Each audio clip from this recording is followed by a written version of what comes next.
Oi, tudo bem com você? Nesse momento eu quero continuar ainda no livro de João, capítulo 8, parte 2 desse estudo, no versículo 29, para você que está me acompanhando, que Deus abençoe você, tá? E vamos seguir para o vídeo porque esse estudo é muito longo. E aquele que me enviou está comigo e não me deixou só, porque eu faço sempre o que lhe agrada.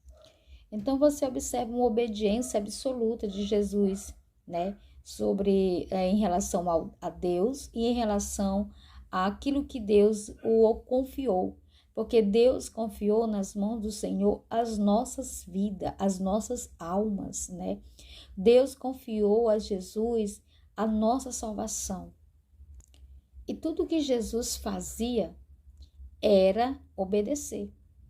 Olha o que ele diz: aquele que me enviou, quem que enviou? Deus está comigo, sempre esteve. Mesmo nos piores momentos, Deus sempre esteve ao lado de Cristo. Não me deixou só, porque eu faço sempre o que lhe agrada. Isso é tão importante. Fazer tudo na nossa vida para agradar a Deus, nos mínimos detalhes. A gente sempre viver para agradar o coração de Deus. Versículo 30. Dito estas coisas, muitos creram nele, graças a Deus, louvado seja o nome do Senhor. Pelo menos em um pouco de tempo, eles creram, porque nós vamos ver que esse crer aqui vai passar logo, logo, né? Mas aqui a gente viu que eles creram naquilo que Jesus estava falando. Versículo 31. Disse, pois, Jesus aos judeus que haviam crido nele: se vós permanecerdes na minha palavra, sós verdadeiramente meus discípulos. Gente, isso aqui é tão importante. Ah, mas eu sou discípulo de Jesus, eu sou discípulo de Jesus. Muitas vezes os discípulos de Jesus são tão desobedientes à sua palavra. E Jesus só reconhece os verdadeiros discípulos, aqueles que seguem verdadeiramente a sua palavra. Isso não é fácil, né? Eu sou prova disso, que não é fácil.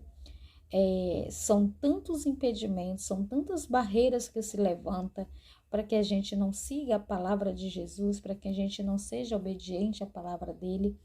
Mas o reconhecimento de um verdadeiro discípulo aos olhos do Senhor está aqui, ó.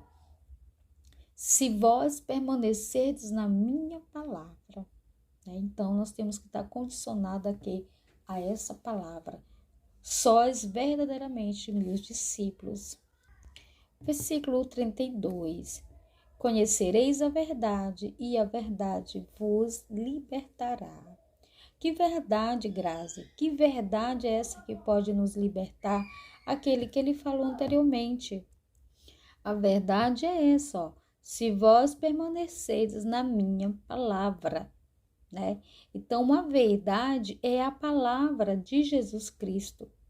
Não é a tradição, né? Não é os costumes, não é a religiosidade, não é uma espiritualidade sem limites, não. É a palavra de Jesus. É o que Jesus ensinou, o novo mandamento que Jesus deixou para que nós pudéssemos ser guiados por esses novos mandamentos, viver na verdade, e certamente essa verdade irá nos libertar do cativo do pecado. Irá nos desprender das coisas terrenas, irá nos dar uma visão espiritual verdadeira diante do Senhor Jesus. Versículo 33. Respondeu-lhe: somos descendentes de Abraão e jamais fomos escravos de alguém. Como diz tu, seres livres?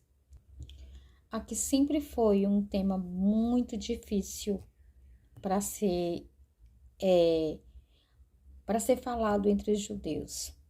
Todo judeu, eles têm orgulho até hoje de serem considerados filhos de Abraão. Olha o que eles responderam: somos da descendência de Abraão. Quem foi Abraão? Abraão foi um homem ao qual Deus escolheu justamente para fundar a nação de Israel, né? Ele e seus filhos, Abraão, Isaque e Jacó. Jacó foi o patriarca das 12 tribos de Israel. E então isso para eles era um orgulho serem considerados filhos de Abraão. Aí diz, jamais fomos escravos de alguém. Se for levar pela consideração humana, já foram sim. Mesmo depois, foram escravos lá no Egito, foram escravos na Babilônia. Mas essa escravidão aqui, a qual o Senhor diz que ia libertar eles, não era uma escravidão física, porque agora mesmo eles estavam sobre a utilidade, eles estavam sobre o domínio de Roma, né? Então, eles faziam o que Roma ordenava, que era uma nação pagã, gentil, mas que tinha o controle e o governo da vida deles. Então, em todos os casos, tanto espiritual como humanamente falando, eles eram sim. Eles já foram, e nesse momento eles estavam sobre o domínio de Roma, que era uma nação pagã.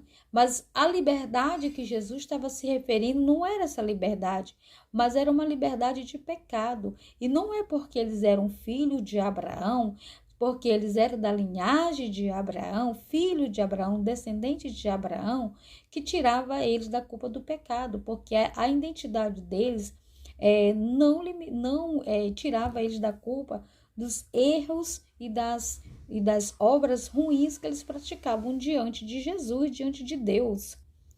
Versículo 34, e replicou-lhes Jesus: em verdade vos digo, todo que comete pecado é escravo do pecado. Pronto, acabou com a tese dos homens. Não é porque eles eram filhos de Abraão que eles estavam livres de pecar. Não é porque você é filho de alguém importante na igreja que você não comete pecado. Não é porque você lê a Bíblia um pouquinho, não comete mais pecado. Não, isso é algo muito sério. Porque o pecado, ele é uma sementezinha que muitas vezes é plantada em nosso coração sem a gente perceber. Quando pensa que não, já está começando a dar os seus primeiros brotinhos, começa a crescer, dar luz, dar seus frutos, e você está todo enrolado no pecado. Então é algo que você tem que vigiar todos os dias, vigiar e orar, para que a gente não entre em tentação e nem ande pecando, né? Claro, temos a natureza adâmica, somos pecadores por natureza, né? Mas nós temos que nos livrar da prática, do cometer aquilo que é abominável aos olhos do Senhor. Amém? E vou seguir para um outro vídeo ainda dentro desse tema. Que Deus te abençoe.